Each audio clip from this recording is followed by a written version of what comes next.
ಇವತ್ತು ನಾವು ಸಾಕಷ್ಟು ಬೇರೆ ಬೇರೆ ಆಯಾಮಗಳನ್ನು ನೋಡಿದ್ದೀವಿ. ಇವತ್ತಿನ ಹೊಸ ವಿಷಯ ಅಂತಂದರೆ ಏಂಜಲ್ಸ್ ಥೆರಪಿ. ಎಷ್ಟೋ ಜನಕ್ಕೆ ಏಂಜಲ್ಸ್ ಅಂದರೆ ಸಾಕು ಕ್ರಿಶ್ಚಿಯಾನಿಟಿ ಅಥವಾ ಬೇರೆ ಬೇರೆ ಧರ್ಮಗಳು ನಿಮಗೆ ಜ್ಞಾಪಕ ಬರ್ತಾ ಇರುತ್ತೆ. ಅದು ಒಂದು ಭಾಷೆ ಅಷ್ಟೇ ಏಂಜಲ್ಸ್ ಅಂತಂದ್ಬಿಟ್ಟು. ನಿಮ್ಮಲ್ಲೇ ನಿಮ್ಮ ಪುಟ್ಟ ಮಕ್ಕಳುಗಳಿರ್ತಾರೆ ಅಥವಾ ಮನೆಯವ್ರುಗಳಿರ್ತಾರೆ, ಮನೆಯ ಹೆಣ್ಣು ಮಕ್ಕಳಿರ್ತಾರೆ ಅಥವಾ ಗಂಡು ಮಕ್ಕಳಿರ್ತಾರೆ. ಅವ್ರು ನೋಡಿದಾಗ ಈ ಲುಕಿಂಗ್ ಲೈಕ್ ಆನ್ ಏಂಜಲ್ಸ್ ಅಂತ ಹೇಳ್ತೀವಿ, ನಮಗೆ ಗೊತ್ತಿಲ್ಲದ ಹಾಗೆ. ಏಂಜಲ್ಸ್ ಅಂತಂದರೆ ಏನು? ನಿಮ್ಮ ಮನೆಯಲ್ಲಿ ಸಾಂಪ್ರದಾಯಿಕ ವ್ಯಕ್ತಿಗಳಿತ್ತು ಅಂತಂದರೆ ನಿಮ್ಮ ಮನೆಯಲ್ಲಿ ಒಂದು ಹಳೆಯ ದೇವರ ಫೋಟೋಗಳನ್ನು ಅಬ್ಸರ್ವ್ ಮಾಡಿ. ಆ ಫೋಟೋನ ಬಲಗಡೆ ಮತ್ತು ಎಡಗಡೆ ತುದಿಯಲ್ಲಿ ಎರಡು ರೆಕ್ಕೆ ಇರುವಂತಹ ದೇವತೆಗಳನ್ನು ಫೋಟೋ ಹಾಕ್ಕೊಂಡಿರ್ತಾರೆ. ಫೋಟೋದ ಕೆಳಭಾಗದಲ್ಲಿ ಅಲ್ಲ, ಫೋಟೋನ ಮೇಲುಭಾಗದಲ್ಲಿ. ಅವಕ್ಕೆ ಏಂಜಲ್ಸ್ ಅಂತ ಹೇಳ್ತಾರೆ.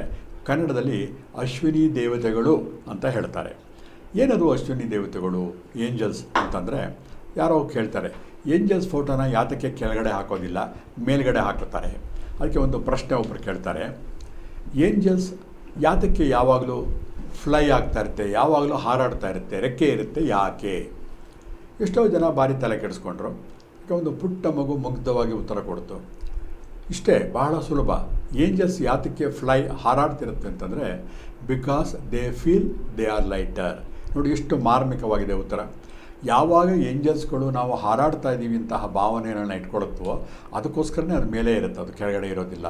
ಹಾರಾಡುವಂಥ ವ್ಯಕ್ತಿಗಳು ಆಕಾಶದಲ್ಲೇ ಇರುತ್ತೆ, ಭೂಮಿ ಮೇಲೆ ಬರೋಕ್ಕೆ ಹೋಗೋದಿಲ್ಲ. ಯಾವುದು ಒಂದು ಹದ್ದಿರ್ಬೋದು, ಗಿಡಗ ಇರ್ಬೋದು, ಇಷ್ಟು ಚೆನ್ನಾಗಿ ರೆಕ್ಕೆಗಳನ್ನು ಬಡಿದು ಮೇಲೆ ಮೇಲೆ ಮೇಲೆ ಮೇಲೆ ಹೋಗ್ತಾ ಇರುತ್ತೆ ಅಲ್ವ. ಹಾಗೆ ಏಂಜಲ್ಸ್ಗಳು ಕೂಡ. ಏನು ಹಾಗಾದ್ರೆ ಏಂಜಲ್ಸ್ಗಳು? ಏಂಜಲ್ಸ್ ಅಂದ ತಕ್ಷಣ ನಮಗೆ ಒಂದು ಪುರಾಣ ಪುಣ್ಯ ಕಥೆಗಳ ಪುಸ್ತಕಗಳಿರ್ಬೋದು, ಹಳೆಯ ವಿಡಿಯೋಗಳಿರ್ಬೋದು, ಸಿನಿಮಾಗಳಲ್ಲಿರ್ಬೋದು ನೋಡಿದಾಗ 5-6 ಅಡಿ ಎತ್ತರದಂತಹ ಒಂದು ವ್ಯಕ್ತಿ, ಮನುಷ್ಯನ ರೂಪನೇ ಅದರಲ್ಲಿ ನಾವು ಪರಿಕಲ್ಪನೆಯನ್ನು ಮಾಡ್ಕೋತೀವಿ. ರೆಕ್ಕೆಗಳಿರುತ್ತವೆ. ನಿಜವಾದ ರೆಕ್ಕೆಗಳಿರುವಂತಹ ಪ್ರಾಣಿಗಳ ಪಳಿಯುಳಿಕೆಗಳು ನಮಗೇನಾದ್ರು ಸಿಕ್ಕಿದೆಯಾ? ಇಲ್ಲ. ಆದರೆ ಏಂಜಲ್ಸ್ ಅಂದರೆ ಹೇಗೆ ನಮ್ಮ ದೇಹದ ಸುತ್ತಲೂ ಕೂಡ ಔರ ಇದೆ, ನಮ್ಮ ದೇಹದ ಸುತ್ತಲೂ ಕೂಡ ಔರನ ನಾವು ರೆಕಾರ್ಡ್ ಮಾಡಬಹುದು. ನಿಮ್ಗೆ ಗೊತ್ತಿದೆ, ಒಂದು ಕೆರ್ಲಿಯನ್ ಕ್ಯಾಮ್ರಾ ಟೆಕ್ನಿಕ್ಕಿಂದ ಮನುಷ್ಯನ ಫೋಟೋ ತೆಗೆದಾಗ ಅವನ ದೇಹದ ಸುತ್ತಲೂ ಇರುವಂತಹ ಆ ಒಂದು ಪ್ರಭಾವಳಿಯನ್ನು ನಾವು ನೋಡ್ತೀವಿ. ಅದು ಒಂದು ಕೋಳಿ ಮಟ್ಟಿಯ ಆಕಾರದಲ್ಲಿ ಇರುತ್ತೆ, ಬಣ್ಣ ಬಣ್ಣ ವಿಬ್ಗಯಾರ್ ಕಲರ್ಗಳಲ್ಲಿ ಇರುತ್ತೆ. ಅದೇ ರೀತಿ ಈ ದೇವತೆಗಳನ್ನು ಆಹ್ವಾನ ಮಾಡಿದಾಗ ದೇವತೆಗಳ ಸುತ್ತಲೂ ಕೂಡ ಒಂದು ರೆಕ್ಕೆ ಇರುವಂತಹ ಚಿತ್ರ ಕಾಣುತ್ತಲ್ಲ, ಅದು ಬೇರೆ ಏನೂ ಅಲ್ಲ. ಆ ರೆಕ್ಕೆಗಳ ದೇಹದಿಂದ ಒಂದು ದೇವತೆಗಳ ದೇಹದಿಂದ ಹೊರ ಹೊಮ್ಮುತ್ತಿರುವಂತಹ ಕಿರಣಪುಂಜಗಳು. ಆ ಕಿರಣಪುಂಜಗಳು ಬಹಳ ದೂರದಿಂದ ನೋಡಿದಾಗ ನಮಗೆ ಒಂದು ರೀತಿಯ ರೆಕ್ಕೆಯ ಆಕಾರದಲ್ಲಿ ಕಾಣುತ್ತೆ. ಹಾಗಾಗಿ ಅದನ್ನು ನಾವು ಏಂಜಲ್ಸ್ ಅಂತ ಕರಿತಾ ಇದ್ದೀವಿ. ಅದಕ್ಕೆ ನಾವು ಹೇಳ್ತೀವಿ, ನಮ್ಮ ಹಳೆಯ ಲಿಟ್ರೇಚರ್ ಪುಸ್ತಕಗಳನ್ನು ನೋಡಿದಾಗ ಈ ಒಂದು ಏಂಜಲ್ಸ್ಗಳನ್ನು ಸಂದೇಶವಾಹಕರುಗಳು ಅಂದರೆ ಮೆಸೆಂಜರ್ಸ್ ಅಂತ ಕರಿತೀವಿ. ಒಂದು ಭ್ರಮಾಲೋಕ ಅಂತ, ಕಲ್ಪನೆ ಲೋಕ ಅಂತಲೇ ಇಟ್ಕೊಳ್ಳೋಣ. ನಾವು ಮಧ್ಯಮ ಲೋಕದಲ್ಲಿದ್ದೀವಿ, ಊರ್ಧ್ವ ಲೋಕದಲ್ಲಿ ಹೈಯರ್ ಸೆಲ್, ಉಚ್ಚಾತ್ಮ ಇದೆ ಅಂತ ಒಂದು ಕಲ್ಪನೆ ಮಾಡ್ಕೊಳ್ಳೋಣ. ಆ ಒಂದು ದೇವರು ಅಥವಾ ಉಚ್ಚಾತ್ಮ ಇರುವಂತಹ ಒಂದು ಪ್ರಪಂಚದಿಂದ ನಮಗೆ ಸಂಪರ್ಕ ಸೇತುವೆಯಾಗಿ ಈ ಏಂಜಲ್ಸ್ಗಳು ಕೆಲಸ ಮಾಡ್ತಾ ಇರುತ್ತವೆ. ಅದಕ್ಕೆ ಅವರನ್ನು ಮೆಸೆಂಜರ್ಸ್ ಅಂತ ಹೇಳ್ತೀವಿ. ಈಗ ಒಂದು ರಾಷ್ಟ್ರದಲ್ಲಿ ರಾಷ್ಟ್ರಪತಿ ಎಲ್ಲೋ ಡೆಲ್ಲಿಲಿ ಕೂತಿರ್ತಾರೆ, ನಾವು ಎಲ್ಲೋ ಮೈಸೂರಲ್ಲೋ ಬೆಂಗಳೂರಿನಲ್ಲೋ ಇರ್ತೀವಿ. ಅಲ್ಲಿಂದ ಇಲ್ಲಿಗೆ ಸಂದೇಶವಾಹಕರು ಯಾರು? ನಮ್ಮ ರಾಜ್ಯಪಾಲರುಗಳು. ರಾಷ್ಟ್ರಪತಿಯ ಸಂದೇಶವನ್ನು ಅವರೇ ಬಂದು ಎಲ್ಲ ರಾಜ್ಯಗಳಿಗೆ ಹಂಚಕ್ಕೆ ಸಾಧ್ಯ ಇಲ್ಲ. ಹಾಗಾಗಿ ಅವರ ರೆಪ್ರೆಸೆಂಟೇಟಿವ್ ಸಂದೇಶವಾಹಕರುಗಳು, ರಾಜ್ಯಪಾಲರು ನಮಗೆ ಅವರ ವಿಷಯಗಳನ್ನು ತಿಳಿಸ್ತಾ ಹೋಗ್ತಾರೆ. ಅದೇ ರೀತಿ ಈ ಒಂದು ಸ್ಪಿರಿಚುವಲ್ ವರ್ಲ್ಡಲ್ಲಿ ಈ ಏಂಜಲ್ಸ್ಗಳು ಸಂದೇಶವಾಹಕರುಗಳು. ಭೂಮಿಯನ್ನು ಮತ್ತು ಸ್ವರ್ಗಕ್ಕೆ ಒಂದು ಸೇತುವೆ ಥರ ಇರ್ತಾರೆ ಇವರು. ನಾವೆಲ್ಲ ಭೂಲೋಕದಲ್ಲಿದ್ದೀವಿ. ಮೇಲಿನ ಲೋಕದಲ್ಲಿ ನಮ್ಮ ಪಿತೃಗಳಿರ್ಬೋದು, ದೇವರುಗಳಿರ್ಬೋದು, ಸ್ಪಿರಿಚುವಲ್ ಗೈಡ್ಸ್ ಮಾಸ್ಟರ್ಗಳಿರ್ಬೋದು, ಇವಾಗ ಬಸವಣ್ಣ ಇರ್ಬೋದು, ಯಾವುದೇ ಒಂದು ವ್ಯಕ್ತಿ, ಧಾರ್ಮಿಕ ವ್ಯಕ್ತಿ ಇರ್ಬೋದು. ಅವರ ಕಾಲಾನಂತರ ಅವರು ಊರ್ಧ್ವ ಲೋಕದಲ್ಲಿದ್ದಾರೆ ಅನ್ನೋದು ನಮ್ಮ ಒಂದು ಭಾರತೀಯ ನಂಬಿಕೆ. ಈವನ್ ಬೇರೆ ದೇಶಗಳಲ್ಲೂ ಕೂಡ ಯೇಸು ಕ್ರಿಸ್ತ ಎಲ್ಲವನ್ನೂ ಕೂಡ ಅವರು ಅದೇ ಥರ ನಂಬ್ತಾ ಇದ್ದಾರೆ. ಮಹಮ್ಮದ್ ಪೈಗಂಬರ್ ಇರ್ಬೋದು, ಅವರು ಪ್ರೇಯರ್ ಮಾಡುವಾಗ ಕೈಗಳನ್ನು ಮೇಲೆ ನೋಡಿ ಅಲ್ಲಾಹು ಅಕ್ಬರ್ ಅಂತಾನೆ ಅನ್ನೋದು, ಕೆಳಗಡೆ ನೋಡಿ ಹೇಳೋದಿಲ್ಲ. ಅಂದರೆ ಅರ್ಥ ದೇವರು ಮೇಲ್ಭಾಗದಲ್ಲಿ ಇದ್ದಾನೆ, ದೇವಲೋಕದಲ್ಲಿ ಇದ್ದಾನೆ. ಕ್ರಿಶ್ಚಿಯಾನಿಟಿಲಿ ಕೂಡ ಅಷ್ಟೇ. ಕ್ರಾಸ್ನಲ್ಲಿ ನಮ್ಮ ಎದೆಯನ್ನು ಟಚ್ ಮಾಡಿಕೊಂಡು, ತಲೆ ಮತ್ತು ದೇಹವನ್ನು ಟಚ್ ಮಾಡಿಕೊಂಡು ಕ್ರಾಸ್ನ ನಾವು ಮಾಡ್ತಾ ಮೇಲ್ಗಡೆ ನೋಡ್ತಾ ನಾವು ಯೇಸು ಕ್ರಿಸ್ತನ ಆವಾಹನೆಯನ್ನು ಮಾಡ್ತೀವಿ. ಹಿಂದೂ ಪದ್ಧತಿಯಲ್ಲಿ ಅಂತೂ ಅದು ರಕ್ತಗತವಾಗಿ ಹೋಗಿದೆ. ಎಲ್ಲರಿಗೂ ಕೂಡ ನಮಸ್ಕಾರ ಮಾಡಬೇಕು ಅಂದರೆ ಕೈ ಜೋಡಿ ತಲೆ ಮೇಲಿಟ್ಕೊಂಡು ನಮ್ಮ ಸಹಸ್ರಾರ ಚಕ್ರದ ಮೇಲಕ್ಕೆ ಕೈ ಇಟ್ಕೊಂಡು ನಾವು ನಮಸ್ಕಾರಗಳನ್ನು ಮಾಡ್ತೀವಿ. ತಿರುಪತಿಗೆ ಹೋಗೋರನ್ನ ನೋಡಿದ್ದೀರಾ. ತಿರುಪತಿಗೆ ಹೋಗುವಾಗ ಎಲ್ಲ ಕೈಗಳನ್ನ ತಲೆ ಮೇಲೆ ಇಟ್ಕೊಂಡೇ ಗೋವಿಂದ ಗೋವಿಂದ ಅಂತ ಕೂಗ್ತಾರೆ. ಇವೆಲ್ಲ ಹಿನ್ನೆಲೆಗಳಲ್ಲಿ ನಾವು ಯಾವ ಒಂದು ತೀರ್ಮಾನಕ್ಕೆ ಬರಬಹುದು ಅಂದರೆ, ಏಂಜಲ್ಸ್ಗಳು ಮೇಲ್ಭಾಗದಲ್ಲಿದೆ. ಏಂಜಲ್ಸ್ ಆಲ್ವೇ ಫ್ಲೈಸ್, ಯಾವಾಗಲೂ ಹಾರಾಡ್ತಿರುತ್ತೆ. ನಾನು ಇತ್ತೀಚೆಗೆ ಯಾವುದೋ ಒಂದು ಸಂದರ್ಶನಕ್ಕೆ ಹೋಗಿದ್ದೆ. ಒಬ್ಬ ಕೇರಳದ ಒಬ್ಬ ತುಂಬ ಸಾಧಕ ಬರ್ತಾಯಿದ್ರು. ತುಂಬ ದೊಡ್ಡ ಬಿಳಿಯ ಗಡ್ಡವನ್ನು ಬಿಟ್ಕೊಂಡು ಅಜಾನುಬಾಹು. ಅವರು ಹೇಳ್ತಾ ಒಂದು ವಿಷಯವನ್ನು ಹೇಳ್ತಾರೆ. ಅವರು ತಮಿಳುನಾಡಿಗೆ ಹೋಗಿದ್ದಾಗ ಸಮುದ್ರ ತೀರದಲ್ಲಿ ನಡೀತಿರುವಾಗ ಸುಮಾರು ಶಿಷ್ಯ ವರ್ಗಗಳು ಅವ್ರನ್ನ ಹಿಂಬಾಲಿಸ್ತಾ ಬರ್ತಿರ್ತಾರೆ. ಅವ್ರಿಗೆಲ್ಲ ಒಂದು ರೀತಿ ಆಶ್ಚರ್ಯ ಕಾದಿರುತ್ತೆ. ಅಷ್ಟ ದೊಡ್ಡೂತಿ ವ್ಯಕ್ತಿ ಸಮುದ್ರದ ತೀರದಲ್ಲಿ ಮರಳಿನ ಮೇಲೆ ಹೆಜ್ಜೆ ಇಟ್ಟು ನಡೆಯುವಾಗ ಅವರ ಭಾರಕ್ಕೆ ಅವರ ಕಾಲಿನ ಗುರುತು ಆ ಮರಳಿನಲ್ಲಿ ಹುದುಗಬೇಕಾಗಿತ್ತು. ಆದರೆ ಕಾಣಿಸ್ತಾನೇ ಇರೋದಿಲ್ಲ. ಅವರು ನಡೆದರೂ ಕೂಡ ಹೆಂಗೆ ನಡ್ಕೊಂಡು ಹೋಗ್ತಾ ಇದ್ದಾರೆ ಅಂತಲೇ ಗೊತ್ತಾಗ್ತಾ ಇರಲಿಲ್ಲ. ಅದರ ಅರ್ಥ ನಮಗೆ ಈಗ ಅರ್ಥ ಆಗ್ತಾ ಇದೆ. ಯಾವ ಮನುಷ್ಯನಲ್ಲಿ ಈ ಏಂಜಲಿಕ್ ಗುಣ ಇರುತ್ತೆ, ಅಂದರೆ ದೈವತ್ವ ಇರುತ್ತೆ, ಅಂಥವ್ರು ಎಷ್ಟೇ ದಪ್ಪ ಇರಲಿ, ಎಷ್ಟೇ ಹೈಟ್ ಇರಲಿ, ಅವರು ಮಾನವತ್ವಕ್ಕೆ ವಿರೋಧವಾಗಿರ್ತಾರೆ. ಮಾಮೂಲಿ ಮನುಷ್ಯರಿಗೂ ಅವ್ರಿಗೂ ಕೂಡ ವ್ಯತ್ಯಾಸ ಇರುತ್ತೆ. ಮಾಮೂಲಿ ಮನುಷ್ಯ ಅಂದ್ರೇನು, ಬೆಳಗ್ಗೆ ಎದ್ದ ತಕ್ಷಣ ಏನಾರು ತಿನ್ಬಿಡ್ಬೇಕು, ಒಂದು ಸ್ವಲ್ಪ ಹೊತ್ತಾರೆ ಏನಾರು ಹೊಟ್ಟೆಗೆ ಹಾಕ್ಕೋಬೇಕು, ಬರೀ ತಿನ್ನು ಇದರಲ್ಲೇ ಮುಳುಗಿರ್ತೀವಿ ನಾವು ಪ್ರಾಪಂಚಿಕ ಸುಖದಲ್ಲಿ. ಆದರೆ ಈ ಸ್ಪಿರಿಚುವಲ್ ಪರ್ಸನ್ ಅಂತ ಏನು ಹೇಳ್ತೀವಿ, ಅವರು 1 ಗಂಟೆ 2 ಗಂಟೆ ನಮ್ಮ ಮೆಡಿಟೇಷನ್ ಎಲ್ಲ ಮುಗಿಯುವವರೆಗೆ ಕೂಡ ಆಹಾರವನ್ನು ತಗೊಳ್ಳೋದಿಲ್ಲ. ಅವ್ರಿಗೆ ಬೇಕು ಅಂತಲೇ ಅನಿಸೋದಿಲ್ಲ. ಅವರು ಎಲ್ಲ ಒಂದು ತನ್ಮಯತೆಯಿಂದ ಆ ಒಂದು ಆಧ್ಯಾತ್ಮಿಕ ಲೋಕದಲ್ಲಿ ಸಂಚರಿಸ್ತಾ ಇರ್ತಾರೆ. ಆವಾಗ ಏನಿಸ್ತು ಅಂತಂದರೆ, ಆ ವ್ಯಕ್ತಿ ಕೂಡ ನಾನು ನೋಡುವಂತಹ ಸಾಧಕ ಒಬ್ಬ ಏಂಜಲ್ಸ್ ಇರಬೇಕು. ಅದಕ್ಕೆ ಅವನು ನಡೀತಿದ್ದಾಗ ಅವನ ಕಾಲಿನ ಫುಟ್ ಪ್ರಿಂಟ್ಸು ಆ ಮರಳಿನ ಮೇಲೆ ಮೂಡ್ತಾ ಇರಲಿಲ್ಲ. ಆಯಿತು, ಈಗ ಆ ದೇವತೆಗಳನ್ನು ಉಪಯೋಗಿಸ್ಕೊಂಡು ಥೆರಪಿ ಮಾಡಬಹುದಾ? ಖಂಡಿತ ಸಾಧ್ಯ ಇದೆ. ಇದೇನು ಹೊಸ ಒಂದು ವಿಷಯವೇನಲ್ಲ. ಆದರೆ ಇತ್ತೀಚೆಗೆ ನಾವು ಮರೆತಂತಹ ಒಂದು ವಿದ್ಯೆ ಅಷ್ಟೇ. ಈಗ ಹೇಗಿದೆ ನಮ್ಮ ಭೂಲೋಕದಲ್ಲಿ ಅಂತಂದರೆ, ಕೆಲವೊಂದು ಮರೆತಿರುವಂತಹ ಹಳೆಯ ವಿದ್ಯೆಗಳು, ಹೇಗೆ ದ್ವಾರಕೆ, ಈ ಹೊನಲೂಲು ಐಲ್ಯಾಂಡ್ ಅವೆಲ್ಲ ಸಮುದ್ರದಲ್ಲಿ ಮುಳುಗೋಗಿತ್ತು, ಈಗ ಮತ್ತೆ ಮೇಲೆ ಬರ್ತಾಯಿದೆ. ಹಾಗೆ ಎಷ್ಟೋ ಮರೆತೋಗಿರುವಂತಹ ವಿದ್ಯೆಗಳು ಈಗಿನ ಒಂದು ಕ್ರೀಮಿ ಲೇಯರ್ಗೆ, ಕೆನೆ ಪದರಕ್ಕೆ ಬರ್ತಾಯಿದೆ ಸ್ನೇಹಿತರೆ. ಅದಕ್ಕೆ ಟೈಮ್ ಆ್ಯಂಡ್ ಸ್ಪೇಸ್ ಅಂತ ಇರೋದಿಲ್ಲ, ಸಮಯ ಸ್ಥಳ ಏನೂ ಇಲ್ಲ. ಎಲ್ಲಿ ಯಾವಾಗ ಹೇಗೆ ಬೇಕಾದ್ರೂ ಆಗ್ಬೋದು. ನಾವು ಇಲ್ಲಿಂದ ಕೂತ್ಕೊಂಡೇ ಚಂದ್ರಲೋಕದಲ್ಲಿ ಪ್ರಯಾಣ ಮಾಡ್ತಿರುವಂತಹ ವಿಲಿಯಮ್ಸನ ಆರೋಗ್ಯವನ್ನು ಸರಿ ಮಾಡ್ಬೋದು, ಅಥವಾ ಅವರು ನಮ್ಮ ಆರೋಗ್ಯವನ್ನು ಸರಿ ಮಾಡ್ಬೋದು. ಅಥವಾ ಇಲ್ಲಿಂದನೇ ಕೂತ್ಕೊಂಡು ಬೇರೆ ಲೋಕದಲ್ಲಿರುವಂತಹ ಏಲಿಯನ್ಸ್ಗಳನ್ನು ಆವಾಹನೆ ಮಾಡಿಕೊಂಡು ನಮ್ಮ ಆರೋಗ್ಯಗಳನ್ನು ಅಥವಾ ನಮ್ಮ ಸುತ್ತಮುತ್ತಲಿರೋ ಬಂಧು ಬಾಂಧವರ ಆರೋಗ್ಯವನ್ನು ಸರಿಪಡಿಸ್ಬೋದು. ಅಷ್ಟೇ ಅಲ್ಲ, ಆರೋಗ್ಯ ಒಂದೇ ಅಲ್ಲ, ಭಾವನಾತ್ಮಕ ಸಂಬಂಧಗಳನ್ನು ಸರಿ ಮಾಡ್ಬೋದು. ಆರ್ಥಿಕವಾಗಿ ನಮ್ಮ ಸಬಲೀಕರಣಗೊಳ್ಬೋದು. ಒಂದು ದೇಶದ ಮೇಲೆ ಮತ್ತೊಂದು ದೇಶ ನಡೆಯುತ್ತಿರುವಂಥ ಆಕ್ರಮಣವನ್ನು ತಡೆ ಹಿಡಿಯಬಹುದು. ಅದಕ್ಕೂ ಕೂಡ ಸಾಧ್ಯತೆ ಇದೆ. ಇತ್ತೀಚೆಗೆ ಕೆಲವು ಚಾನೆಲ್ಗಳಲ್ಲಿ ನೋಡ್ತಾ ಇರ್ತೀವಿ. ನಾವೇನು ಮಾಡ್ತೀವಿ ಅಂತಂದರೆ, ಮಾನವ ಜೀವಿಗಳು ನಮ್ಮಲ್ಲಿ ರಕ್ತ ಮಾಂಸಗಳಲ್ಲಿ ಕೂಡ ಈರ್ಷೆ ಜಲಸಿ ತುಂಬಿ ತುಳುಕಾಡ್ತಾ ಇರುತ್ತೆ. ಯಾರು ಒಬ್ಬ ಭವಿಷ್ಯ ಹೇಳ್ತು ಅಂತಂದರೆ ಒಂದೇ ಸತಿ ಸಾರಾಸಗಟಾಗಿ ತೆರಳು ಹಾಕ್ಬಿಡ್ತೀವಿ. ಇವಾಗ ಯಾರು ಹೇಳ್ತಾರೆ ಇನ್ನೊಂದು 2 ವರ್ಷದಲ್ಲಿ ಪ್ರಾಪಂಚಿಕ ಯುದ್ಧ ನಡೆಯುತ್ತೆ ಅಂತ. ನಾವೇನು ಮಾಡ್ತೀವಿ, ಅಯ್ಯೋ ಬಿಡು ಅವನು ಏನು ಹೇಳ್ತಾನೆ, ಅವನಿಗೆ ಗೊತ್ತಿಲ್ಲ, ಈ ಥರ ನಾವು ಸಗಟಾಗಿ ತೆರಳಾಗ್ತಾ ಇದ್ದೀವಿ. ಆದರೆ ಎಲ್ಲೂ ಕೂಡ ನಾವು ವೈಚಾರಿಕತೆಯಿಂದ ಹೌದು ಆ ಥರ ಅವನು ಹೇಳೋಕ್ಕೆ ಅಷ್ಟು ಬೋಲ್ಡಾಗಿ ಯಾವ ವಿದ್ಯೆಯನ್ನು ಅನುಸರಿಸ್ತಾ ಇದ್ದಾನೆ, ಅವನಲ್ಲಿರುವಂತಹ ಶಕ್ತಿ ಏನು, ಅವನು ಹೇಳಿದ್ದು ಶೇಕಡಾವಾರು ತಗೊಂಡಾಗ 100ಕ್ಕೆ ಎಷ್ಟು ಶೇಕಡ ನಿಜ ಆಗಿದೆ, ಇದು ನಾವು ಯಾರೂ ನೋಡೋದೇ ಇಲ್ಲ. ಹಾಗಾಗಿ ಇವತ್ತು ನಮ್ಮ ಕಣ್ಣು ಮುಂದೆ ದೇವರು ಪ್ರತ್ಯಕ್ಷ ಆದರೂ ಕೂಡ ನಾವು ಯಾವುದೋ ನಾಟಕದ ಕಂಪನಿಯಿಂದ ಬಾಡಿಗೆಗೆ ಬಂದ ವ್ಯಕ್ತಿ ಅಂತ ಅನ್ಕೋತೀವಿ ವಿನಃ ದೇವರು ಅಂತ ನಮಗೆ ಗೊತ್ತಾಗೋದೇ ಇಲ್ಲ. ಈ ಒಂದು ಅಜ್ಞಾನದಿಂದ, ಮಾಯಾ ಪ್ರಪಂಚದಿಂದ ನಮ್ಮ ಕಣ್ಣು ಮುಂದೆ ಒಳ್ಳೆಯ ವಸ್ತುಗಳಿದ್ದರೂ ಕೂಡ, ಯಾರು ಒಳ್ಳೆ ಡೈಮಂಡ್ ಉಂಗುರ ನಿಮಗೆ ಕೊಟ್ಬಿಟ್ಟು ನೀವು ಧರಿಸಿರ್ತೀರ, ಅದರ ಬೆಲೆ ಸುಮಾರು ಒಂದು 2-3 ಕೋಟಿ ಇರುತ್ತೆ. ಸುಮ್ಮನೆ ಪರೀಕ್ಷೆ ಮಾಡೋ ಥರ ನಾಟಕ ಮಾಡಿ, ಅಯ್ಯೋ ಇದನ್ನು ಯಾಕೆ ಹಾಕ್ಕೊಂಡಿದ್ಯಾ, ಇದು ಆರ್ಟಿಫಿಷಿಯಲ್ ಅಮೆರಿಕನ್ ಡೈಮಂಡ್ ಅಂತಂದರೆ ನೀವು ತೆಗೆದೆತ್ತಿಬಿಡ್ತೀರ. ಯಾಕೆಂದರೆ ನಮ್ಮಲ್ಲಿ ಸ್ವಂತ ಜ್ಞಾನ ಇಲ್ಲ. ಅದನ್ನು ಅಮೆರಿಕನ್ ಡೈಮಂಡ್ ಅಂದರೂ ನಂಬ್ತೀವಿ, ನಿಜವಾದ ಡೈಮಂಡ್ ಅಂದರೂ ಕೂಡ ನಂಬ್ತೀವಿ. ಹಾಗಾಗಿ ನಾವು ಮೋಸ ಹೋಗ್ತಾ ಇದ್ದೀವಿ ವಿನಃ ಬೇರೆ ಯಾವುದೂ ಅಲ್ಲ. ಹಾಗಾಗಿ ಏಂಜಲ್ ಥೆರಪಿಯಲ್ಲಿ ಏಂಜಲ್ಗಳನ್ನು ಆವಾಹನ ಮಾಡುವಂತಹ ತಂತ್ರದಲ್ಲಿ ಮಾಡಿಕೊಂಡು ನಾವು ಒಂದು ವ್ಯಕ್ತಿಗೆ ಥೆರಪಿಯನ್ನು ಕೊಟ್ಟಾಗ, ಥೆರಪಿ ಅಂದ್ರೇನು, ಅವನ ತೊಂದರೆಗೆ ಪರಿಹಾರವನ್ನು ಕೊಟ್ಟಾಗ ಸಾಕಷ್ಟು ನಮ್ಮ ಜೀವನದಲ್ಲಿ ಏನು ತೊಂದರೆಗಳಾಗ್ತಾ ಇದೆಯೋ ಅದನ್ನೆಲ್ಲ ಸರಿಪಡಿಸಬಹುದು. ಹಾಗಾಗಿ ಏಂಜಲ್ಸ್ಗಳು ನಮ್ಮ ಕಣ್ಣಿಗೆ ಕಾಣುತ್ತಾ, ಹೇಗೆ ಕಾಣುತ್ತೆ? ಇವೆಲ್ಲ ಹಿಂದೆ ಈಜಿಪ್ಟು, ಪರ್ಷಿಯಾ ಮತ್ತು ಇಂಡಿಯಾ ಇಲ್ಲೆಲ್ಲ ಒಂದು ಚಾಲ್ತಿಯಲ್ಲಿದ್ದಂತಹ ಒಂದು ವಿದ್ಯೆ ಯಾವುದು, ಏಂಜಲ್ಸ್ ಥೆರಪಿ. ಇವಾಗಲೂ ಕೂಡ ಇದೆ. ಈಗ ಮತ್ತೆ ಅದು ಪ್ರಕಾಶಮಾನಕ್ಕೆ ಬರ್ತಾ ಹೋಗ್ತಾ ಇದೆ. ನಮ್ಮ ಜೀವನದಲ್ಲಿ ಏಂಜಲ್ಸ್ಗಳನ್ನ ಯಾಕೆ ನಾವು ಸ್ವಾಗತಿಸಬೇಕು ಅಂತ ಮೊದಲು ನಾವು ತಿಳ್ಕೊಳ್ಳೋಣ. ನೋಡಿ, ಏಂಜಲ್ಸ್ಗಳು ಒಂದೇ ಆಕಾರದಲ್ಲಿರಲ್ಲ, ಯಾವುದೇ ಆಕಾರದಲ್ಲಿ ಶೇಪ್ ಇರ್ಬೋದು, ಸೈಜ್ ಇರ್ಬೋದು, ಅದು ಅನುಭವಗಳಿರ್ಬೋದು, ಬೇರೆ ಬೇರೆ ಥರಗಳಲ್ಲಿ ನಮಗೆ ಕಾಣಿಸ್ತಾ ಹೋಗ್ತಾ ಇರುತ್ತೆ. ಮನುಷ್ಯನಿಗೆ ಪಂಚೇಂದ್ರಿಯಗಳಿದೆ ಅಂತಲ್ವ, ಕೆಲವರಿಗೆ ಇದೇ ಏಂಜಲ್ಸ್ಗಳು ಸ್ಪರ್ಶದಲ್ಲಿ ಗೊತ್ತಾಗ್ತಾ ಇರುತ್ತೆ. ಎಲ್ಲೋ ಕೂತಿರ್ತೀವಿ, ಯಾವುದೋ ಒಂದು ಮಧುರವಾದಂತಹ ಗಾಳಿ ನಮ್ಮ ಮೈನ ಸೋಂಕಿ ಹೋದಂಗೆ ಅನಿಸುತ್ತೆ, ಅಥವಾ ಯಾವುದೋ ಒಂದು ಫ್ರ್ಯಾಗ್ರೆನ್ಸ್, ಒಂದು ಹಣ್ಣಿನ ಅಥವಾ ಹೂವಿನ ಸುವಾಸನೆ ಮೂಗಿಗೆ ಬಡಿದು ಏಂಜಲ್ಸ್ಗಳನ್ನ ಇದೆ ಅಂತ ತೋರಿಸ್ಬಹುದು. ಅಥವಾ ದೃಶ್ಯ, ಯಾವುದೋ ಒಂದು ಸುಂದರವಾದಂತಹ ಒಂದು ಹುಡುಗಿ ಡ್ಯಾನ್ಸ್ ಮಾಡ್ತಿರೋ ಹಂಗೆ, ಅಥವಾ ಒಂದು ಟಿ ವಿ ಕಾರ್ಯಕ್ರಮವನ್ನು ನೋಡ್ತಾ ಇರ್ತೀರ, ಒಂದು ಕಲ್ಚರಲ್ ಪ್ರೋಗ್ರಾಮ್ ನೋಡ್ತಿರ್ತೀರ, ನಿಮ್ಮ ಮನಸ್ಸು ಲೀನವಾಗಿ ನಿಮಗೆ ಆ ದೇವತೆಗಳ ಪ್ರತ್ಯಕ್ಷ ಆಗ್ಬೋದು. ಹೀಗೆ ನಮ್ಮ ಪಂಚೇಂದ್ರಿಯಗಳು ಯಾವುದು ಸ್ಟ್ರಾಂಗ್ ಆಗಿರುತ್ತೋ, ಯಾವುದು ಸಂವೇದಿ ಆಗಿರುತ್ತೋ ಅದಕ್ಕೆ ತಕ್ಕಂತಹ ದೇವತೆಗಳನ್ನು ನಾವು ನೋಡಬಹುದು. ಒಬ್ಬರಿಗೆ ಕಂಡಿದ್ದು ಇನ್ನೊಬ್ಬರಿಗೆ ಕಾಣದೇ ಇರ್ಬೋದು. ಕೆಲವರು ಹೇಳ್ತಾರೆ, ಅಯ್ಯೋ ನಾನು ದೇವ್ರ ಪೂಜೆ ಮಾಡ್ತಿರುವಾಗ ಆ ಒಂದು ಅಗ್ನಿಯಲ್ಲಿ ನಾನು ಆ ರಾಘವೇಂದ್ರ ಸ್ವಾಮಿಗಳನ್ನು ನೋಡಿದೆ, ಗಣಪತಿ ನೋಡಿದೆ. ಇನ್ನೊಬ್ಬರು ಬರೀ ಸುಳ್ಳು, ಎಂತ ಅಲ್ಲಿ ಏನೂ ಕಾಣಲಿಲ್ಲ, ಬರೀ ದೀಪ ಉರಿತಿರುತ್ತು.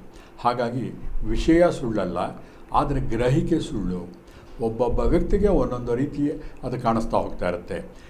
ನಿಜವಾದ ಬುದ್ಧಿವಂತ ಅಂತಂದರೆ ಆ ಏಂಜಲ್ಸನ್ನು ಕರೆಕ್ಟಾಗಿ ಅನುಭವಿಸಿ, ಗ್ರಹಿಸಿ, ಅದನ್ನು ಪಳಗಿಸಿ, ಬಳಸಿ ಉಪಯೋಗಿಸಿದಾಗ ಈ ಮನುಕುಲದ ಎಷ್ಟೋ ತೊಂದರೆಗಳನ್ನು ನಾವು ಅದರಲ್ಲಿ ಗುಣಪಡಿಸ್ಕೋಬಹುದು ಬಂಧುಗಳೇ. ಇದನ್ನು ಹೇಗೆ ಮಾಡೋದು? ಅದಕ್ಕೆ ವೈಬ್ರೇಷನ್ ಅಂತ ಹೇಳ್ತೀವಿ. ನೋಡಿ, ಈಗ ಮಾಡ್ರನ್ ಸೈನ್ಸಲ್ಲೇ ಹೇಳಬೇಕು ಅಂತಂದರೆ ಫಿಸಿಕ್ಸಲ್ಲಿ ವೈಬ್ರೇಷನಲ್ ಥೆರಪಿ ಅಂತ ಇದೆ. ಏನಿದು ವೈಬ್ರೇಷನ್ ಥೆರಪಿ? ಪ್ರತಿಯೊಂದು ವಸ್ತುಗಳು ಕೂಡ ತರಂಗಗಳಿಂದ ಆಗಿದೆ. ಅದಕ್ಕೆ ಕ್ವಾಂಟಮ್ ಫಿಸಿಕ್ಸ್ ಅಂತ ಹೇಳ್ತೀವಿ. ಆ ಕ್ವಾಂಟಮ್ ಫಿಸಿಕ್ಸಲ್ಲಿ ಹೇಳ್ತಾರೆ, ಪ್ರತಿಯೊಂದು ಕೂಡ ಒಂದು ತರಂಗಗಳಿಂದ ಆಗಿದೆ. ಆ ತರಂಗಗಳನ್ನು ಹೆಚ್ಚು ಕಡಿಮೆ ಮಾಡುವುದರ ಮೂಲಕ ಅದರ ಅಸ್ತಿತ್ವವನ್ನು ಬದಲಾವಣೆ ಮಾಡ್ಬೋದು. ಈಗ ನೀರೇ ತಗೊಳ್ಳಿ, ನೀರಿನ ತರಂಗಗಳು ಅಂತ ಹೇಳ್ತೀವಿ. ಯಾರು ನಂಬ್ತೀರಾ? ನೀರಿನ ಆವಿಯೇ ನೀರಿನ ತರಂಗಗಳು. ಅದನ್ನು ಸ್ವಲ್ಪ ಮಾರ್ಪಡಿಸಿದಾಗ, ಕೂಲಾದಾಗ ಏನಾಗುತ್ತೆ? ದ್ರವ ರೂಪ ಬರುತ್ತೆ. ಆ ಗಾಳಿಯಾಗಿ ಹೋಗ್ತಾ ಇದ್ದಿದ್ದು ಆ ದ್ರವವನ್ನು ಮತ್ತೆ ಕೂಲ್ ಮಾಡಿದಾಗ ಗಟ್ಟಿಯಾದಂತಹ ಒಂದು ಐಸ್ ಆಗುತ್ತೆ. ಅದಕ್ಕೆ ಇತ್ತೀಚೆಗೆ ಯಾರೋ ಹೇಳ್ತಾಯಿದ್ರು, ಒಬ್ಬ ಕ್ರಿಮಿನಾಲಜಿ ಪ್ರೊಫೆಸರ್ ಒಬ್ಬನ ಕೊಲೆ ಮಾಡಬೇಕು, ಆದರೆ ನಮ್ಮ ಫಿಂಗರ್ ಪ್ರಿಂಟ್ ಗೊತ್ತಾಗಬಾರ್ದು, ನಾವು ಯಾವ ಆಯುಧ ಉಪಯೋಗಿಸ್ತೇವೆ ಅಂತ ಕೋರ್ಟ್ಗೂ ಗೊತ್ತಾಗ್ಬೋದು. ಅಂತಹ ಒಂದು ಯೋಜನೆಯನ್ನು ತಯಾರು ಮಾಡುವಂಥ ಪ್ರಪಂಚದಲ್ಲೇ ಒಬ್ಬ ದೊಡ್ಡ ಪ್ರತಿಭಾನ್ವಿತ ಒಬ್ಬ ಕ್ರಿಮಿನಲ್ ಇದ್ದ. ಅವನು ಕಂಡುಹಿಡಿದ. ಏನು ಗೊತ್ತಾ? ಬಹಳ ಈಸಿ. ಒಂದು ಐಸ್ಬರ್ಗ್ಗಳಿಗೆ ಒಂದು ಕೊಳವೆ ಆಕಾರದ ಕಾನಿಕಲ್ ಶೇಪ್ದ ಒಂದು ಐಸನ್ನು ಇಟ್ಟ, ನೀರಲ್ಲಿ ತುಂಬಿಟ್ಟ. ಆ ಪಾತ್ರೆಯ ಆಕಾರದಲ್ಲಿ ಚೂಪಾಗಿರುವಂತಹ ಒಂದು ಆಯುಧ ರೆಡಿ ಆಯಿತು. ಒಂದು ವ್ಯಕ್ತಿಯನ್ನು, ಒಂದು ಪ್ರಾಣಿಯನ್ನು ಆ ಐಸಿಂದ ಚುಚ್ಚಿ ಸಾಯಿಸಿದ. ಅದರ ಶಾರ್ಪ್ನೆಸ್ಗೆ ಆ ಪ್ರಾಣಿ ಸತ್ತೋಯ್ತು. ಆದರೆ ಆ ನೀರಿನ, ಆ ದೇಹದ ಪ್ರಾಣಿಯ ಶಾಖದಿಂದ ಆ ಐಸ್ ಕರಗೋಯ್ತು, ನೀರಾಗೋಯ್ತು. ಯಾವ ಸೈಂಟಿಫಿಕ್ ಅನ್ವೇಷಣೆಗಳು ಕೂಡ ಸಿಕ್ಕಲೇ ಇಲ್ಲ. ಆದರೆ ಆ ಒಂದು ಪೋಸ್ಟ್ ಮಾರ್ಟಮ್ನಲ್ಲಿ ಏನು ಬಂತು? ಶಾರ್ಪ್ ಆಗಿರೋ ಆಯುಧದಿಂದ ಕೊಲೆಯಾಗಿದೆ ಅಂತ ಗೊತ್ತಾಯಿತು, ಆದರೆ ಆಯುಧ ಸಿಕ್ಕಲಿಲ್ಲ. ಕೋರ್ಟ್ಗೆ ತಾನೇ ಬೇಕು ಸಾಕ್ಷಿ, ಅದು ಸಿಕ್ಕಲಿಲ್ಲ. ಜೊತೆಗೆ ಫಿಂಗರ್ ಪ್ರಿಂಟ್ ತೆಗಿಬೇಕು, ಆ ನೀರಿನ ಮೇಲೆ ಫಿಂಗರ್ ಪ್ರಿಂಟ್ ಇರೋದಿಲ್ಲ, ಅದು ಸಿಕ್ಕಲಿಲ್ಲ. ಕೇಸ್ ಬಿದ್ದೋಯ್ತು. ಇದೊಂದು ಮಾರ್ಮಿಕ ಕಥೆ. ಆದರೂ ಕೂಡ ಪ್ರಪಂಚದಲ್ಲಿ ಯಾವಾಗ ನಾವು ಈ ಥರ ತರಂಗಗಳನ್ನು ನಾವು ಅಭ್ಯಾಸ ಮಾಡ್ತೀವಿ, ಹೋಗ್ತೀವಿ, ಮನುಷ್ಯನ ಮಾನಸಿಕ ನಿಲುವಿಗೆ ಸಿಕ್ಕದಂತಹ ಎಷ್ಟೋ ತೊಂದರೆಗಳನ್ನು ನಾವು ಪರಿಹಾರ ಮಾಡ್ಕೋಬಹುದು. ಏಂಜಲ್ಸ್ ಥೆರಪಿ ಅಂತ ಹೇಳ್ತೀವಿ ಇದಕ್ಕೆ. ಆಮೇಲೆ ಈ ಏಂಜಲ್ಸ್ಗಳು ಏನಪ್ಪ ಅಂತಂದರೆ, ಅವರು ಒಂಥರ ಮನುಷ್ಯರಿಗೆ ಸಹಾಯ ಮಾಡೋಕ್ಕೋಸ್ಕರನೇ ಇರುವಂತಹ ಜೀವಿಗಳು ಅಂತ ಕೂಡ ನಾವು ಹೇಳ್ಬೋದು. ಯಾಕಂದರೆ ಇದು ಅಮರರು, ಯಾಕೆ ಸಾವಿಲ್ಲ. ಅವರು ಕೂಡ ಒಂದು ಕಾಲದಲ್ಲಿ ನಮ್ಮಂತಹ ಭೂಲೋಕದಲ್ಲಿ ಬದುಕಿದ್ದಂತಹ ವ್ಯಕ್ತಿಗಳು. ಸಾಧನೆಗಳನ್ನು ಮಾಡಿ ಮಾಡಿ ಅವರ ದೇಹ ಯಾವ ವೈಬ್ರೇಷನ್ ಲೆವೆಲ್ಗೆ ಹೋಗಿರುತ್ತೆ ಅಂತಂದರೆ, ಹುಟ್ಟು ಸಾವು, ಆಮೇಲೆ ನಾವು ಹೇಳ್ತೀವಿ ಹುಟ್ಟು ಸಾವು ಸೈಕಲನ್ನು ದಾಟಿ ನಾವು ಹೊರಗಡೆ ಹೋಗಬೇಕು ಅಂತ. ಅದೇನೇ ಏಂಜಲ್ಸು, ಬೇರೆ ಏನೂ ಅಲ್ಲ. ಹಸಿವಾಗೋದಿಲ್ಲ ಅವ್ರಿಗೆ, ನಮ್ಮಂಥ ನೀರಡಿಕೆ ಆಗೋದಿಲ್ಲ. ಅಂತಹ ಒಂದು ಸ್ಥಿತಿಗೆ ನಾವು ಏಂಜಲ್ಸ್ ಅಂತ ಕರಿಬೋದು. ಅವರು ಸ್ವಭಾವ ಏನು ಅಂತಂದರೆ ಇನ್ನೊಬ್ಬರಿಗೆ ಸಹಾಯವನ್ನು ಮಾಡೋದು. ಆದರೆ ಅದಕ್ಕೆ ಒಂದು ಕಂಡೀಷನ್ ಹಾಕ್ತಾರೆ ಅವರು. ಯಾರಿಗೆ ಸಹಾಯ ಬೇಕಾದರೂ ಕೂಡ ಅವರಾಗೆ ಬಂದು ಮಾಡೋದಿಲ್ಲ. ನಾವು ಬೇಡಿದಾಗ ಮಾತ್ರ ಅವರು ತಿರಸ್ಕರಿಸೋದಿಲ್ಲ. ಯಾವುದೇ ಸ್ಥಳದಲ್ಲಿ ಎಲ್ಲೇ ಇರಿ ನೀವು, ಅವರು ಬಂದು ನಿಮಗೆ ಸಹಾಯ ಮಾಡ್ತಾರೆ. ನೀವು ಲೈಬ್ರರಿಗಳಿಗೆ ಹೋದಾಗ ನೋಡಿ, ಸಾಕಷ್ಟು ಪುಸ್ತಕಗಳಿದ್ರ ಬಗ್ಗೆ. ಇನ್ವಿಸಿಬಲ್ ಹೆಲ್ಪರ್ಸ್ ಅಂತ ಕೆಲವು ಪುಸ್ತಕಗಳಿವೆ. ಎಲ್ಲ ಬೇರೆ ದೇಶಗಳ ವಿಜ್ಞಾನಿಗಳು ತಮ್ಮ ಒಂದು ಸಂಶೋಧನೆಗಳಲ್ಲಿ ಕಂಡುಹಿಡಿದುಕೊಂಡಂಥ ಸತ್ಯಗಳನ್ನು ಪ್ರಕಟಣೆ ಮಾಡಿದ್ದಾರೆ. ಎಷ್ಟೋ ಸತಿ ನಮಗೆ ಇನ್ವಿಸಿಬಲ್ ಏಂಜಲ್ಸ್ಗಳು, ಇನ್ವಿಸಿಬಲ್ ಮನುಷ್ಯರುಗಳು ಬಂದು ಸಹಾಯ ಮಾಡಿರ್ತಾರೆ. ಇತ್ತೀಚೆಗೆ ಬೆಂಗಳೂರಿನಲ್ಲಿ ನಡೆದಂತಹ ಯಾವುದೋ ಒಂದು ಫೈರ್ ಆಕ್ಸಿಡೆಂಟ್ಗಳಲ್ಲಿ ಮನೆಯ ಸುತ್ತಲೂ ಕೂಡ ಬೆಂಕಿ ಎತ್ಕೊಂಡ್ಬಿಟ್ಟಿರುತ್ತೆ. ಒಂದು ಮಗು 3ನೇ ಫ್ಲೋರ್ನಲ್ಲಿ ಸಿಕ್ಕಾಕೊಂಡಿರುತ್ತೆ. ತಾಯಿ ಪಕ್ಕದ ರೂಮಲ್ಲಿರ್ತಾಳೆ, ಕೂಗಿ ಕೂಗಿ ಕರಿತಿರ್ತಾಳೆ, ಆದರೆ ಯಾರಿಗೂ ಕೇಳಿಸ್ತಾ ಇರಲ್ಲ. ಆದರೆ ಅವಳ ಕಣ್ಣು ಮುಂದೆ ಇದ್ದಕ್ಕಿದ್ದಾಗೆ ಒಂದು ರೀತಿಯ ಕಪ್ಪು ಬಣ್ಣ ಇರುವಂತಹ ಯಾವುದೋ ಒಂದು ಮೋಡ ಒಳಗಡೆ ಆವರಿಸ್ಕೊಂಡು ಆ ಮಗುವಿನನ್ನು ಕವರ್ ಮಾಡಿ ಈಚೆ ತೊಗೊಂಡು ಹೊರಟೋಗ್ಬಿಡುತ್ತೆ. ಅವಳು ಕಣ್ಣಾರೆ ನೋಡ್ತಾಳೆ. ಅವಳು ಕೂಡ ಮಗು ಹೋಯ್ತಲ್ಲ ಅಂತ ಹೊರಗಡೆಯಿಂದ ಧೂಕ್ಬಿಡ್ತಾಳೆ. ಆಮೇಲೆ ವಿಶ್ಲೇಷಣೆ ಮಾಡಿದಾಗ ಗೊತ್ತಾಗುತ್ತೆ, ಆ ಮಗುವನ್ನು ಒಂದು ಚೂರು ಗಾಯ ಆಗದ ಇದ್ದಂಗೆ ಯಾವುದೋ ಒಂದು ಇನ್ವಿಸಿಬಲ್ ಎನರ್ಜಿ, ಕಣ್ಣಿಗೆ ಕಾಣದ ಅಗೋಚರ ಒಂದು ಶಕ್ತಿ ಆ ಮಗುವನ್ನು ತೊಟ್ಟಿಲು ಸಮೇತ ಹೊರಗಡೆ ತಂದಿಟ್ಟಿರುತ್ತೆ. ಇದು ವಿಸ್ಮಯ ಆದರೂ ಕೂಡ ನಿಜ. ಹೀಗೆ ನಮ್ಮ ಜೀವನದಲ್ಲಿ ಸಾಕಷ್ಟು ಉದಾಹರಣೆಗಳಿವೆ.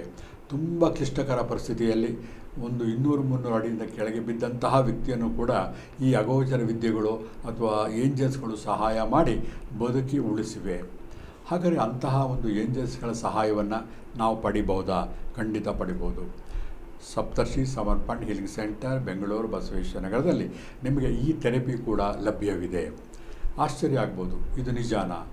ನಿಜ ಆಗಬೇಕು ಅಂದಾಗೆ ಸತ್ಯವನ್ನು ಪ್ರಾಮಾಣಿಸಿ ನೋಡು ಅಂತ ಅನ್ನೋಂತಹ ವಿದ್ಯೆ. ಹಾಗಾಗಿ ನಿಮ್ಮ ಕ್ಲಿನಿಕ್ಕಿಗೆ ಬಂದಾಗ ನಿಮಗೆ ಏಂಜಲ್ ಥೆರಪಿ ಅವಶ್ಯಕತೆ ಇದ್ದಾಗ ಅದನ್ನು ನೀವು ಆ ಥೆರಪಿಯನ್ನು ಮಾಡಿಸಿಕೊಂಡಾಗ ಇಷ್ಟೋ ನಿಮಗೆ ನಿಮ್ಮ ಜೀವನದ ಸಮಸ್ಯೆಗಳು ಆ ಕ್ಷಣದಲ್ಲೇ ಅಲ್ಲೇ ಪರಿಹಾರ ಆಗಿರೋದನ್ನು ನೀವು ಕಾಣಬಹುದು. ಅಷ್ಟೇ ಅಲ್ಲ, ನಿಮ್ಮ ಜೀವನವನ್ನು ಈ ಕಾಸ್ಮಿಕ್ ಲಾ ಅಂತ ಹೇಳ್ತೀವಿ, ವಿಶ್ವಶಕ್ತಿಗೆ ಅದರದೇ ಆದಂತಹ ಒಂದು ಕಾನೂನು ಇದೆ.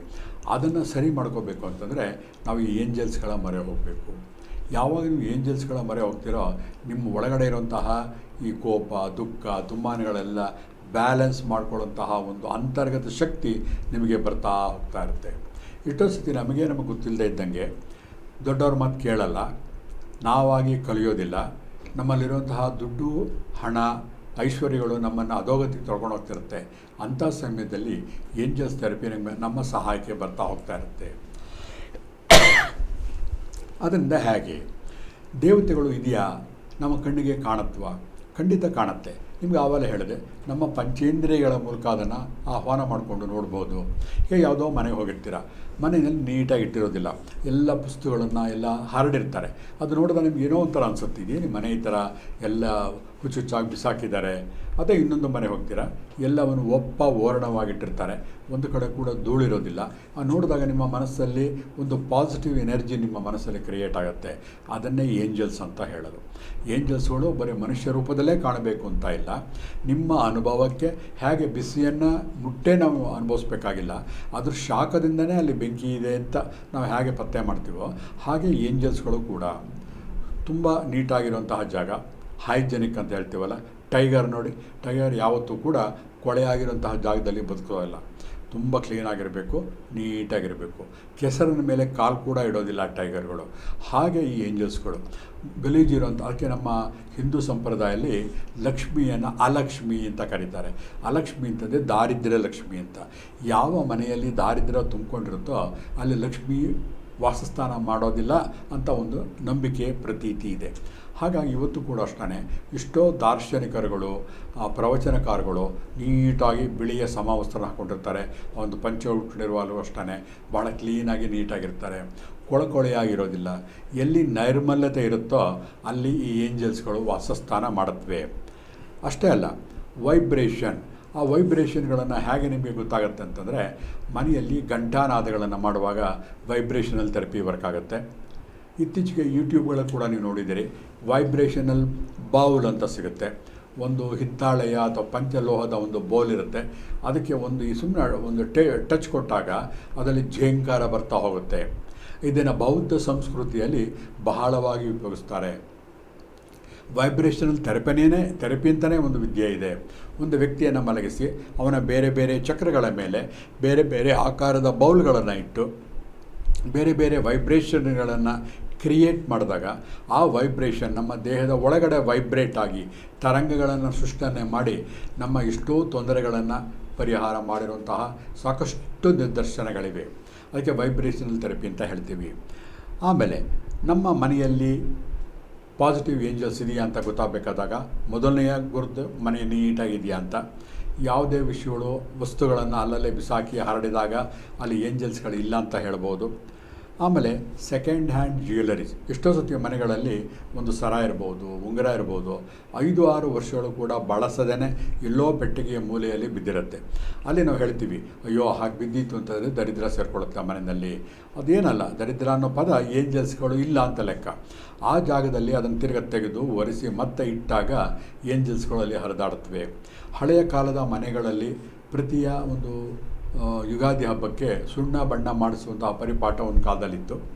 ಈಗ ದೊಡ್ಡ ದೊಡ್ಡ ಮನೆಗಳಲ್ಲಿ ಕಾಸ್ಟ್ಲಿಯೆಸ್ಟ್ ಪೇಂಟಿಂಗ್ ಮಾಡೋದ್ರಿಂದ ಪದೇ ಪದೇ ದುಡ್ಡು ಇನ್ವೆಸ್ಟ್ ಮಾಡೋಕ್ಕಾಗಲ್ಲ ಅಂತ ಸಂಪ್ರದಾಯವನ್ನು ಬಿಟ್ಟಿದ್ದಾರೆ. ಆದರೆ ಹಿಂದಿನ ಮನೆಯಲ್ಲಿ ಪ್ರತಿ ವರ್ಷ ಕೂಡ ಮನೆಯ ವಸ್ತುಗಳನ್ನೆಲ್ಲ ಒಳಗಡೆ ಇಟ್ಟು ಹಳೆಯ ವಸ್ತುಗಳನ್ನು ದೂರ ಬಿಸಾಕಿ ಸುಣ್ಣ ಬಣ್ಣಗಳನ್ನು ಮಾಡಿದಾಗ ಮನೆಯನ್ನು ನವೀಕರಣಗೊಂಡಾಗ ಬರೀ ಮನೆ ಅಷ್ಟೇ ಅಲ್ಲ, ಮನಸ್ಸು ಕೂಡ ನವೀಕರಣಗೊಳ್ತಾ ಇತ್ತು. ಅದರ ಒಂದು ಸಾಂಕೇತಿಕವಾಗಿ ಮನೆಯಲ್ಲಿ ಹಬ್ಬದ ಹೋಳಿಗೆಗಳನ್ನು ಮಾಡಿ ಊಟ ಮಾಡ್ತಾಯಿದ್ರು. ಆವಾಗ ಕೂಡ ಮನೆಯಲ್ಲಿ ಏಂಜಲ್ಸ್ಗಳು ಬರ್ತಾಯಿದ್ವು.